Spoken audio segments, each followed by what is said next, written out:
It's common to confuse a Bio 540 with a Misty 540. The difference between them is that one is an off-axis trick, while the other is a non-inverted spin. In a Bio 5, your head and shoulders are above your hips at all time, whereas in a Misty 5, they are perfectly aligned at horizontal. Warm up on the Tramp with seat drops, 540s, and some Misty 5s with the skis off. To learn the Bio 5 progression, begin facing towards the center of the Tramp. You're essentially going to do a 270 spin to that seat drop position, with your legs landing sideways. Be sure that your shoulders don't drop in line with your hips. This would be a Misty axis. When you have those consistently, you can dial down the 270 rollout.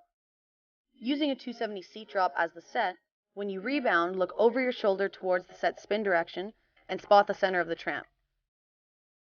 As your feet come into the landing, look towards the end of the trampoline, again landing the opposite way you started. For the next step, you'll want to be on a garden tramp or have a mat running perpendicular to the center. Standing in front of the mat, set a bio progression. However, instead of landing in seat drop, you'll want to continue to spin to hand and knee position.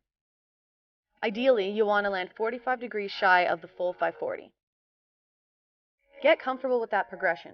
When you feel you're ready, jump a little higher and go for the full Bio 5 to your feet.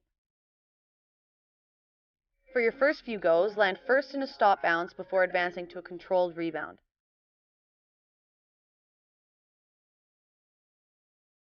When you're certain you have a solid bio, you can add a controlled rebound.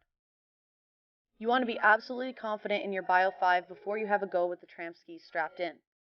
Unfortunately, because the progression lands in a seat drop, you won't be able to backtrack through the steps with the skis on.